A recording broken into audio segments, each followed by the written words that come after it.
जय जगन्नाथ पिला माने आज आम पढ़ा गणतंत्र प्रकार भेद बा टाइप्स ऑफ डेमोक्रेसी।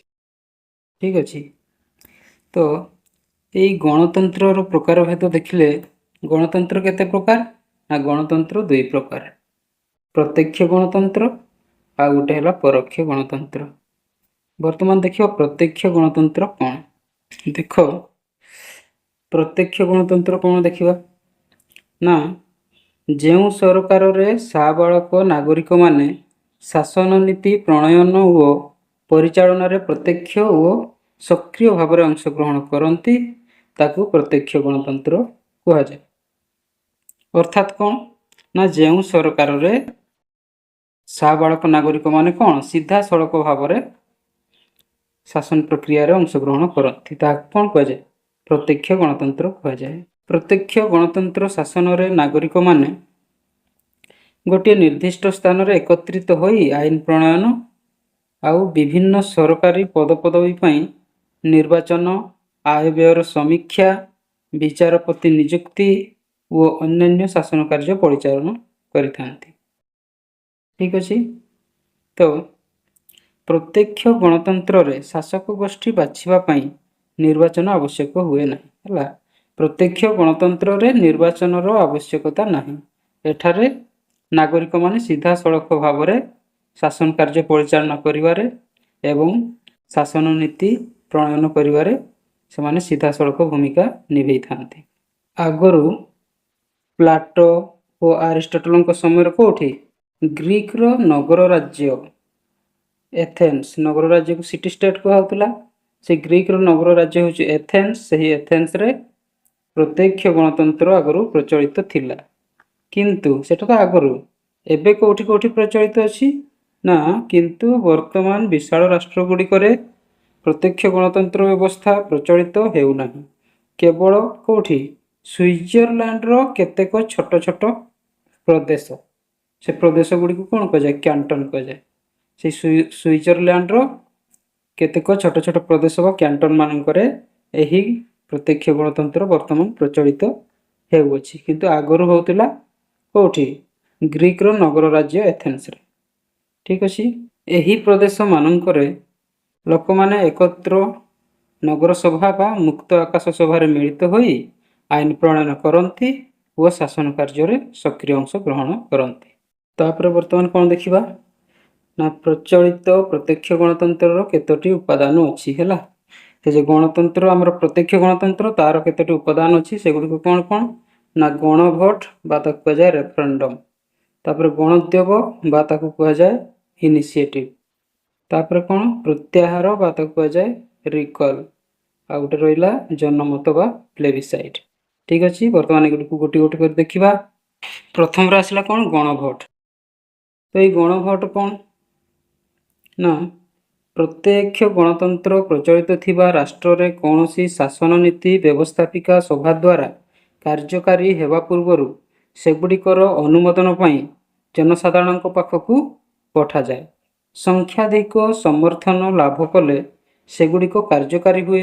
एही व्यवस्था जगु व्यवस्थापिका सभा मनमुखी आईन प्रणयन करिपारे ना। तो एथिरे कौन कहला ना जो राष्ट्र रे प्रत्यक्ष गणतंत्र प्रचलित अछि सेथिरे जो शासन नीति सब व्यवस्थापिका सभा द्वारा तैयारी हेई थाए सेगुडी को कार्यकारी हेबा पूर्वरु जनसाधारण को निकट को तांकर मतामत पई पठा जाए हैला।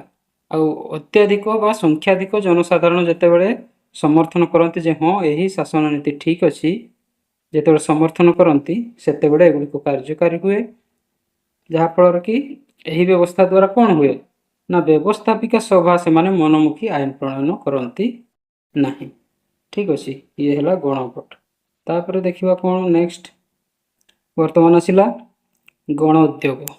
तो गणोद्योग कौन जेतेबेले संख्याधिक भोटदाता वर्तमान केते वर्तमान 1 लाख तामाने 1 लाख रु अधिक लोक जदि होचु कौन करिवे ना कौन सी नूतन आईन रो आवश्यकता अनुभव करती ହେଲା कि ଯେତେବେଳେ ସଂଖ୍ୟାଧିକ ଭୋଟଦାତା କୌଣସି ନୂତନ ଆଇନର ଆବଶ୍ୟକତା ଅନୁଭବ କରନ୍ତି କିମ୍ବା ସମ୍ବିଧାନରେ କୌଣସି ସଂଶୋଧନ ଚାହାନ୍ତି ସେତେବେଳେ ସେମାନେ ଆଇନର ବା ସମ୍ବିଧାନ ସଂଶୋଧନ ପ୍ରସ୍ତାବରେ ଚିଠା ପ୍ରସ୍ତୁତ କରି ବ୍ୟବସ୍ଥାପିକାକୁ ପଠାନ୍ତି। ହେଲା, ବ୍ୟବସ୍ଥାପିକା ସଭା ତାହାକୁ ଅନୁମୋଦନ କରି ଆଇନରେ ପରିଣତ କରେ। এইটা ହେଲା ଗଣୋଦ୍ୟୋଗ। ଠିକ ଅଛି, ତାପରେ ବର୍ତ୍ତମାନ ଦେଖିବା ପ୍ରତ୍ୟାହାର। ଏ ପ୍ରତ୍ୟାହାର କ'ଣ? ଏହି ପଦ୍ଧତି ଦ୍ୱାରା କୌଣସି ନିର୍ଦ୍ଦିଷ୍ଟ ସମୟ ପର୍ଯ୍ୟନ୍ତ ଜଣେ ପ୍ରତିନିଧି ନିର୍ବାଚିତ ହୋଇଥିଲେ ମଧ୍ୟ ସେ ଯଦି ଅଯୋଗ୍ୟ ବୋଲି ବିବେଚିତ ହୁଅନ୍ତି କିମ୍ବା ଜନସାଧାରଣଙ୍କ କଲ୍ୟାଣ ପାଇଁ କାର୍ଯ୍ୟ ନ କରନ୍ତି ତେବେ ଭୋଟଦାତାମାନେ ସଂଖ୍ୟାଧିକ ମତ ଦ୍ୱାରା ତାଙ୍କୁ ପଦଚ୍ୟୁତ କରିପାରିବେ। ତାମାନେ କ'ଣ? ମନେକର ଆମେ ଜଣେ ପ୍ରତିନିଧିଙ୍କୁ ବାଛିଛୁ, ହେଲା, ସେହି ପ୍ରତିନିଧି ସିଏ ହେଉଛୁ, ଆମେ ଜାଣିଲେ ଯେ ସିଏ ଅଯୋଗ୍ୟ ଅଟନ୍ତି ଏହି ପଦବୀ ପାଇଁ ବା ସିଏ ଜନସାଧାରଣଙ୍କର କଲ୍ୟାଣ ପାଇଁ କୌଣସି କାର୍ଯ୍ୟ କରୁନାହାନ୍ତି। ତେଣୁ ସେଟା କ'ଣ କରାଯିବ? ପୁଣି ଥରେ ଲୋକମାନେ କ'ଣ ଭୋଟ ଦାନ ମାଧ୍ୟମରେ ବା ହେଉଛୁ ସେମାନେ ତାଙ୍କର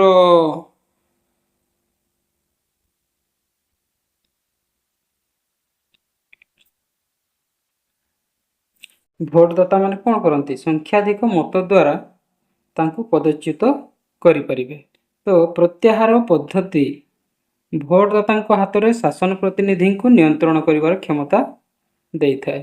ହେଲା, ଇଏ ହେଉଛି ପ୍ରତ୍ୟାହାର। ତାପରେ କ'ଣ ଅଛି ନା ଜନମତ। ଜନମତ ବା ତାକୁ କ'ଣ କୁହାଯାଏ? ପ୍ଲେବିସାଇଟ୍। ଜନମତ ବା ପ୍ଲେବିସାଇଟ୍ ଏକ ଫରାସୀ ଶବ୍ଦ ଯାହା ଲାଟିନ୍ ଶବ୍ଦ ପ୍ଲେବିସିଟମ୍ରୁ ଆନିତ। ଦେଖ ପିଲେ, ଏଠି ଟିକେ ବୁଝିବାକୁ ହେବ। ପ୍ଲେବିସାଇଟ୍ ବା ଜନମତ ହେଉଛି ଫରାସୀ ଶବ୍ଦ, କିନ୍ତୁ ସେହି ଫରାସୀ ଶବ୍ଦଟି କେଉଁ ଶବ୍ଦରୁ ଆସିଛି? ନା ଲାଟିନ୍ ଶବ୍ଦ ପ୍ଲେବିସିଟମ୍ରୁ ଆସିଅଛି। ଏହାର ଅର୍ଥ କ'ଣ?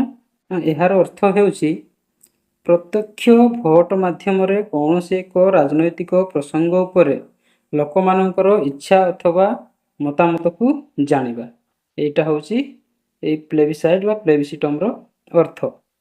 ଏହାଦ୍ୱାରା କ'ଣ ହୁଏ? ନା ଏହାଦ୍ୱାରା ଲୋକମାନେ କୌଣସି ଏକ ପ୍ରସଙ୍ଗକୁ ସମର୍ଥନ ବା ପ୍ରତ୍ୟାଖ୍ୟାନ କରନ୍ତି। ହେଲା, ତାମାନେ କୁହାହେଉଛି ଯେ ମନେକର କୌଣସି ଗୋଟେ ନୂଆ ନିୟମ ଲାଗୁ ହେଲା କି ନୂଆ ନୀତି ପ୍ରଣୟନ ହେଲା, ତ ସେହି ନୀତି ଲୋକମାନଙ୍କ ହିତରେ ଠିକ୍ କାର୍ଯ୍ୟ କରିବ କି କରିବନି, ଉଚିତ ଲାଗୁଛି କି ଅନୁଚିତ ଲାଗୁଛି, ଏହା ଲୋକମାନେ ହେଉଛି ସମର୍ଥନ କରନ୍ତି। ଯଦି ସମସ୍ତେ କହିବେ ଯେ ହଁ, ଅତ୍ୟାଧିକ ମାନେ ସଂଖ୍ୟାଧିକ ଲୋକ ଯଦି କହିବେ ଯେ ହଁ ଠିକ୍ ଅଛି, ତାହେଲେ ଏହା ସମର୍ଥନ ଲାଭ କଲା। ଆଉ ଯଦି କହିବେ ନା ନା ଏହା କାର୍ଯ୍ୟକାରୀ ହେବା ଉଚିତ ନୁହେଁ କାରଣ ଏହା ଲୋକମାନଙ୍କ ପାଇଁ ଠିକ୍ ନୁହେଁ, ତେଣୁ ଏହାକୁ ପ୍ରତ୍ୟାଖ୍ୟାନ ସେମାନେ କରିପାରନ୍ତି। ଉଦାହରଣ ସ୍ୱରୂପ କ'ଣ କହିଲା? ନା ନୂଆ କରି ଗ୍ରହଣ କରାଯାଇଥିବା ସମ୍ବିଧାନ ଉପରେ ଲୋକମାନଙ୍କର ମତାମତ ପାଇଁ ପ୍ଲେବିସାଇଟ୍ ବ୍ୟବହୃତ ହୁଏ। ତାମାନେ କ'ଣ? ମନେକର ଗୋଟିଏ ଦେଶରେ ନୂଆ କରି ସମ୍ବିଧାନ ଗ୍ରହଣ କରାହେଇଛି, ମାନେ କ'ଣ? ସମ୍ବିଧାନ ତାର ଧାରା ନୀତି ନିୟମ ସବୁ ନୂଆ କରି ଗ୍ରହଣ କରାହେଲା। ସେଥିମଧ୍ୟରୁ ମନେକର କିଛି କିଛି ଧାରା କିଛି କିଛି ନୀତି ନିୟମ ସେସବୁ ହେଉଛି ଲୋକମାନଙ୍କର ହିତରେ ଯାଉନାହିଁ। ହେଲା କି ସେହି କ୍ଷେତ୍ରରେ ସେମାନେ କ'ଣ କରିବେ? ନା ଜନମତ ଦେବେ ବା ପ୍ଲେବିସାଇଟ୍ ଦେବେ।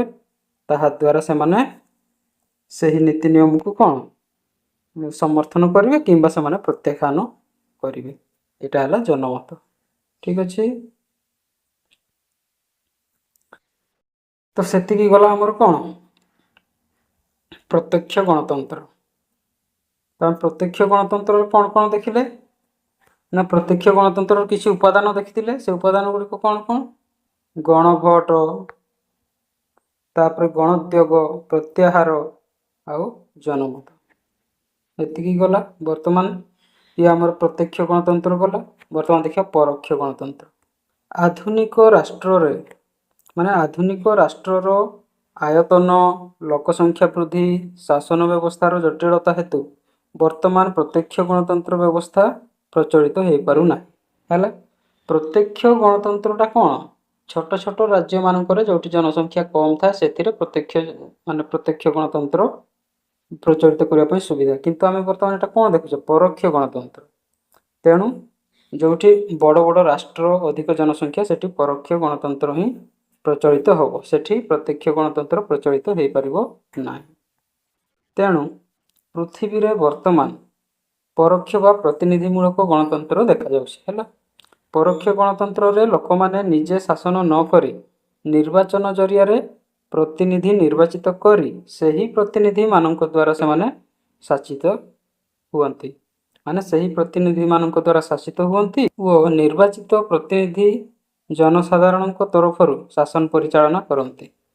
ସେମାନେ ସେମାନଙ୍କର ଶାସନ ପାଇଁ ଶାସନ ବିଧାୟକ ସଭା ଓ ଜନସାଧାରଣଙ୍କ ନିକଟରେ ଉତ୍ତରଦାୟୀ ରୁହନ୍ତି। ଠିକ୍ ଅଛି। ଆଉ କ'ଣ ନା ପରୋକ୍ଷ ଗଣତନ୍ତ୍ର ବା ପ୍ରତିନିଧିମୂଳକ ଗଣତନ୍ତ୍ର କେଉଁଠି ନା ଯୁକ୍ତରାଷ୍ଟ୍ର ଆମେରିକା, ଏଇ ଗ୍ରେଟ୍ ବ୍ରିଟେନ, ଭାରତ, ଜାପାନ ପ୍ରଭୃତି ଅନେକ ଦେଶରେ ପରିଦୃଷ୍ଟ ହୁଏ ହେଲା। ପରୋକ୍ଷ ଗଣତନ୍ତ୍ର ପ୍ରତ୍ୟକ୍ଷ ଗଣତନ୍ତ୍ର ପରି ବିଶୁଦ୍ଧ ନହେଲେ ମଧ୍ୟ ଏହା କୌଣସି ଗୁଣରେ ଗଣତନ୍ତ୍ରର ନୀତି ଓ ଆଭିମୁଖ୍ୟକୁ ନଷ୍ଟ କରେ ନାହିଁ।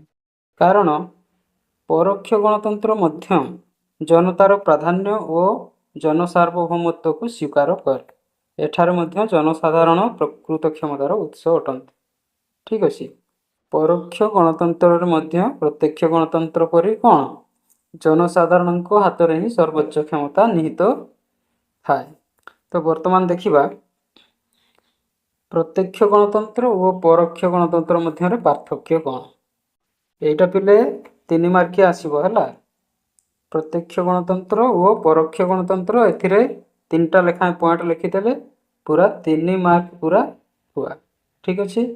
ତ ଦେଖିବା ପ୍ରତ୍ୟକ୍ଷ ଗଣତନ୍ତ୍ର ଓ ପରୋକ୍ଷ ଗଣତନ୍ତ୍ର ମଧ୍ୟରେ ପାର୍ଥକ୍ୟ କ'ଣ ସବୁ ଅଛି। ପ୍ରତ୍ୟକ୍ଷ ଗଣତନ୍ତ୍ର ଏଥିରେ କ'ଣ କହିଲା ନା ଏଥିରେ ଲୋକମାନେ ସିଧାସଳଖ ଶାସନରେ ସମ୍ପୃକ୍ତ ହୁଅନ୍ତି। କିନ୍ତୁ ପରୋକ୍ଷ ଗଣତନ୍ତ୍ରରେ କ'ଣ ନା ଏଥିରେ ଲୋକମାନେ ପ୍ରତିନିଧିମାନଙ୍କ ଜରିଆରେ ଶାସନ ସହ ସମ୍ପୃକ୍ତ ହୁଅନ୍ତି ହେଲା। ତ ଏଥିରେ କ'ଣ ହେଲା ନା ଲୋକମାନେ ସିଧାସଳଖ ଶାସନରେ ସମ୍ପୃକ୍ତ ହୁଅନ୍ତି। କିନ୍ତୁ ଏଥିରେ କ'ଣ ହେଲା, ଲୋକମାନେ ସିଧାସଳଖ ଶାସନ ସହ ସମ୍ପୃକ୍ତ ନ ହୋଇ ସେମାନେ ବାଛିଥିବା ସେମାନଙ୍କର ଲୋକପ୍ରତିନିଧିମାନଙ୍କ ଦ୍ୱାରା ସେମାନେ ଶାସନ ପ୍ରକ୍ରିୟାରେ ସମ୍ପୃକ୍ତ ହୁଅନ୍ତି। ତାପରେ 2 ନମ୍ବରରେ ଦେଖିବା କ'ଣ ନା ଏଥିରେ ଲୋକମାନେ ନିଜେ ଆଇନ ପ୍ରଣୟନ କରନ୍ତି। ଠିକ୍ ଅଛି। କିନ୍ତୁ ଏଥିରେ କ'ଣ କହିଲା ନା ଲୋକମାନେ ସେମାନଙ୍କର ପ୍ରତିନିଧି ଜରିଆରେ ଆଇନ ତିଆରି କରନ୍ତି। ଠିକ୍ ଅଛି। ତାପରେ ବର୍ତ୍ତମାନ ଦେଖିବା 3 ନମ୍ବର କ'ଣ ନା 3 ନମ୍ବର କ'ଣ କହିଲା ନା ଏହା କେବଳ ଛୋଟ ଛୋଟ ରାଜ୍ୟମାନଙ୍କରେ କାର୍ଯ୍ୟକାରୀ ହୋଇଥାଏ। କିନ୍ତୁ ପରୋକ୍ଷ ଗଣତନ୍ତ୍ର କ'ଣ ଏହା ବଡ଼ ବଡ଼ ରାଜ୍ୟରେ ମଧ୍ୟ କାର୍ଯ୍ୟକାରୀ ହୋଇପାରିବ। ଠିକ୍ ଅଛି। ଇଏ ହେଉଛି ପ୍ରତ୍ୟକ୍ଷ ଗଣତନ୍ତ୍ର ଓ ପରୋକ୍ଷ ଗଣତନ୍ତ୍ର। ତେବେ ଆମେ ବର୍ତ୍ତମାନ ଆଜି କ'ଣ ପଢ଼ିଲେ, ପ୍ରତ୍ୟକ୍ଷ ଗଣତନ୍ତ୍ର ଓ ପରୋକ୍ଷ ଗଣତନ୍ତ୍ର ହେଲା। ଯଦି ଆମ ଭିଡ଼ିଓଟି ଭଲ ଲାଗିଥିବ ତେବେ ଆମ ଚ୍ୟାନେଲକୁ ସବସ୍କ୍ରାଇବ୍ କର, ଲାଇକ୍ କର, ସେୟାର କର ଓ ଆଉ ଯଦି କ'ଣ ସବୁ ଦରକାର ହେଉଛି କୌଣସି ବିଷୟ କୌଣସି ଟପିକ୍ ଉପରେ ଭିଡ଼ିଓ ପାଇଁ ତେବେ ଆମକୁ କମେଣ୍ଟ କର। ଜୟ ଜଗନ୍ନାଥ।